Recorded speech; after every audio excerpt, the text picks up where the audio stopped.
Subscribe करें हमारे YouTube channel साधना gold को और पाएं वीडियो सबसे पहले। और हाँ, बेल आइकन दबाना ना भूलें। आज एक बात आप नोट कर लीजिए, आप लोगों से निवेदन कर रहा हूं, आप लोग अपने मरने के पहले सारा कर्जा उतार के ही मरिएगा।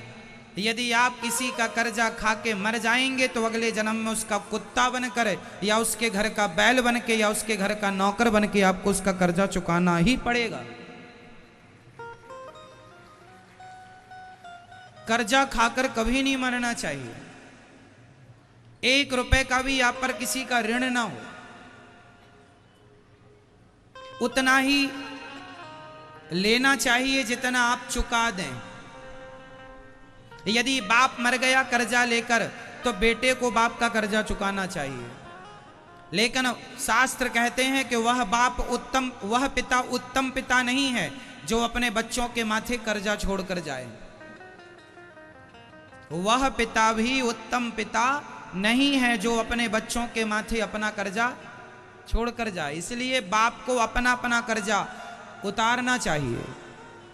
कर्जा उतना ही लो, चाहे बैंक का हो चाहे व्यक्ति का हो, क्योंकि बैंक का कर्जा ये राजा का कर्जा होता है, ये सरकार का कर्जा होता है। हम पर यदि हमने बैंक से 2 लाख रुपए लोन लिए हैं तो हम पर वो राजा का कर्जा है, क्योंकि बैंक सरकार की है।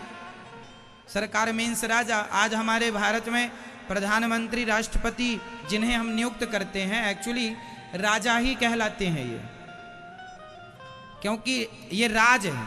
अब हम लोग जो टैक्स देते हैं ये राज कर ही तो है। आज की भाषा में नाम बदल गया, टैक्स हो गया, पर है वो राज कर। पहले के जमाने में भी राजाओं को प्रजा टैक्स दिया करती थी, उसी से राजा लोग चलते थे। जैसी व्यवस्था आज है ऐसी व्यवस्था पहली थी। आज की थोड़ी एडवांस है, तब की अलग ढंग से रही होगी। तो बैंक का कर्जा भी राज कर्जा है, राजा का कर्जा है आप पर, देश का कर्जा है आप पर। इसलिए ना तो बैंक का कर्जा खा के मरना है, ना तो व्यक्ति का कर्जा खाकर मरना है। उतना ही लो जितना चुका सको। जितना चादर है उतना पांव पसारना चाहिए, जरूरत से ज्यादा ना कर्जा लेके। कुछ लोगों का तो सिद्धांत ही है कर्जे का घी पीते हैं, कहावत है ये, कर्जे का घी पीना। खूब ले लिया, चुकाने की हिम्मत नहीं है, लो गाड़ी ले ली कर्जे से, फिर बैंक उठा कर ले जाती है। घर बना लिया कर्जे से, फिर बैंक कब्जा कर लेती है, चुका ना पाए। उतना ही बनाओ, उतना ही लो जितनी आवश्यकता है। जिसके सिर पे कर्जा है वो व्यक्ति कितना भी धनवान हो बड़ा दुखी होता है। वही व्यक्ति सुखी है। आप लोग ये मत सोचना कि महाराज हमारे घर में कुछ नहीं है, हम बड़े दुखी हैं। ना जी, जिनके पास बड़ी बड़ी गाड़ी बंगला है उनके पास कर्जे बहुत सारे हैं। उनकी जिंदगी आपसे ज्यादा टेंशन वाली है, आपसे ज्यादा परेशान वो लोग हैं। इसलिए आप और हम सामान्य लोग बड़े सुखी हैं। आज उसी को सुखी मानना चाहिए जिसके सिर पर कोई कर्जा ना हो, वो सबसे सुखी है। जिसके सिर पर कर्जा है आप उसे सुखी मत समझिएगा, ठीक है मेरी मां, उसे सुखी ना समझिएगा। वो सोते जागते एक बार जरूर याद करता होगा कि हमें चुकाना है। अब बेईमान हो जाए ना चुकाने की भावना, वो अलग सब्जेक्ट हो गया कि कोई बेईमान हो जाए, नहीं चुकाना क्या कर लोगे, पर करना नहीं चाहिए ऐसा। जीवन है, सादगी से जियो। आज मुझे लगता है सबसे सफल व्यक्ति कौन है? आप कामयाब व्यक्ति किसे मानते हैं? आपकी भाषा में बताइए, कामयाब कौन है, सफल कौन है आज के युग में? ध्यान से सुनिए, सफल व्यक्ति की परिभाषा बोलूंगा एक ही लाइन में, समझ जाइएगा। समझदार को इशारा काफी है। जो बेटा, सिंपल भाषा है हमारी, समझने की कोशिश कीजिएगा। कामयाब व्यक्ति के लक्षण बोल रहा हूं और मेरी इस बात को आप बहुत याद रखिएगा, जिंदगी भर बच्चों को सिखाइएगा। जो बेटा जो व्यक्ति अपनी जिम्मेदारियां अपनी मेहनत से उठाता हो, जो पिता से भी 1 रुपए की उम्मीद ना करता हो, अपेक्षा ना रखता हो, चाह ना रखता हो, और जो अपने बलबूते अपने बल से अपने लिए घर बना ले, जो अपने बल से अपने लिए गाड़ी खरीद ले, जो अपने बल से अपने बच्चों को अच्छे से अच्छे स्कूल में पढ़ा ले, जो अपनी मेहनत अपने बल के बलबूते 2 पैसे दान पुण्य भी कर ले, गरीबों को भोजन पानी भी करा दे, वह व्यक्ति जिसके सिर पर ना बाप का कर्जा है, ना बाप से वो 1 रुपए चाहता है, ना वो कर्जा लेता है, और फिर भी अपनी गाड़ी, अपने अच्छे गृहस्थी की गाड़ी अपने मेहनत से चलाता है, बस वह व्यक्ति आज के युग में बहुत कामयाब है, सफल है। जो बाप से भी 1 रुपए की उम्मीद, मैं मानता हूं इस बात को, जो बेटा अपने बाप से उम्मीद करता है 1 रुपए की, वह बेटा कामयाब बेटा नहीं है, वह सफल बेटा नहीं है। सफल लोगों में उसकी गिनती नहीं होगी जो अपने बाप से कुछ चाहता हो। बाप से एक ही चीज लिया करो, केवल आशीर्वाद। माँ से एक ही चीज लिया करो, केवल आशीर्वाद। पिता का धन है तो वो तो तुम्हें मिलना ही मिलना है, बाप के मरने के बाद तो सारा धन तुम्हारा ही है, लेकिन जीते जी बाप को इतनी तसल्ली तो दिला दो कि पिताजी, मैं जब जीते जी आपके धन की तरफ ना देखा तो मरने के बाद भी मुझे आपके धन की कोई चाहत नहीं है, तब वो बाप निश्चिंत होके मरता है। और जो बेटे बाप के टुकड़ों पर पलते हैं, वो बाप बड़ा टेंशन में रहता है कि ये मेरे जीते जी मेरे टुकड़ों पर पल रहे हैं, मेरे मरने के बाद पता नहीं क्या होगा इनका। तो ऐसा बाप फिर दुखी हो जाता है अपने बच्चों के इस व्यवहार को देखकर। तो सफल व्यक्ति की परिभाषा क्या है, बोल दो एक बार। जो व्यक्ति सेल्फ डिपेंड है, आत्मनिर्भर है,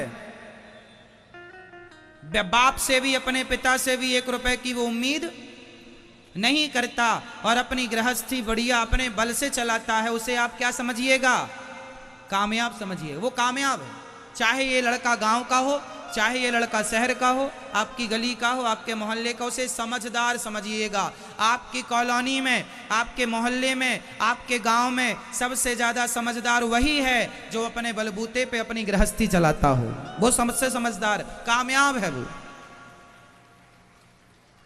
और जो बाप के टुकड़ों पर पल रहा है, भले करोड़ों करोड़ों की प्रॉपर्टी हो, पर बाप के आश्रित है, उसे कामयाब ना समझिएगा। ये जंगल का, ये सर्कस का शेर है जो मालिक के टुकड़ों पर पल रहा है। शेर 2 प्रकार के होते हैं, एक जंगल का और एक सर्कस का। सर्कस का शेर और जंगल का शेर, दोनों में कौन सा शेर बेहतर है बताइए। सर्कस का शेर कुत्तों की जिंदगी जीता है, भले शेर है पर वो पिंजरे में है, मालिक के टुकड़ों पर पलता है, तो उसकी जिंदगी, नाम तो शेर है पर है कुत्तों की तरह, हाँ या ना। तो सर्कस का शेर कुत्तों की तरह होता है, शेर तो जंगल का ही होता है। जब भूख लगी तो अपना शिकार खुद करने निकलता है। जो अपने बल से अपनी 2 रोटी कमाता है, उसे आप जंगल का शेर समझिएगा, और जो बाप के टुकड़ों पर पलता रहता है, उसे सर्कस का शेर समझिएगा। अब आपको निर्णय लेना है अपनी लाइफ में कि आपको सर्कस का शेर बनना है या जंगल का। कामयाब किसे कहते हैं, मैंने परिभाषा आपको दे दी। तो बात चल रही थी कि हरिश्चंद्र के ऊपर कितने रुपए का कर्जा है, मात्र 1100 स्वर्ण मुद्राएं। लेकिन वो कर्जा है तो हरिश्चंद्र को नींद नहीं आ रही। आजकल आदमी लाखों खा के डकार नहीं लेता। आज के आदमी को लाखों लेने के बाद उसको डकार भी नहीं आती कि रात को नींद खुल जाए उसकी, ऐसा भी नहीं होता, मस्त सोता है, क्योंकि वो पता है उसे चुकानी नहीं है उसको। और यहां 1100 में भी उनको नींद नहीं आ रही है, क्योंकि ईमानदार ये है, जो ईमानदार व्यक्ति होगा वो अपने सिर पे किसी का कर्जा नहीं रखेगा। बेईमान है तो खा के मर जाएगा, फिर वो अगले जन्म में कुत्ता बन के चुकाता रहेगा।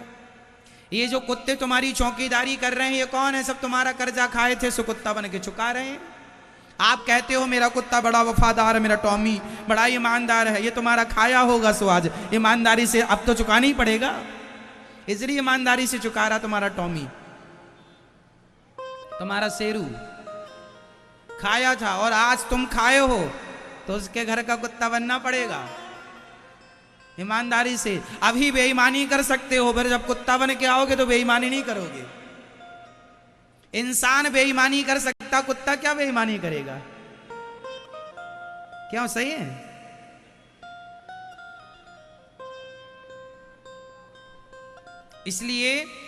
इसलिए भगवान ने ये योनियां बनाई हैं।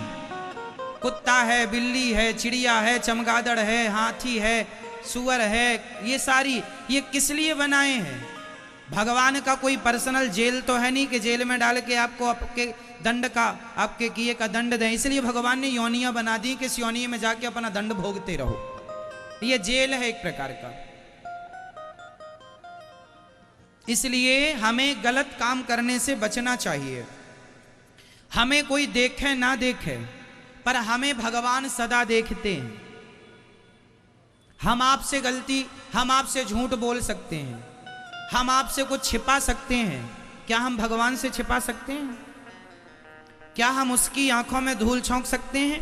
ना मेरी माँ। इसलिए इंसानों से डरने की जरूरत नहीं है।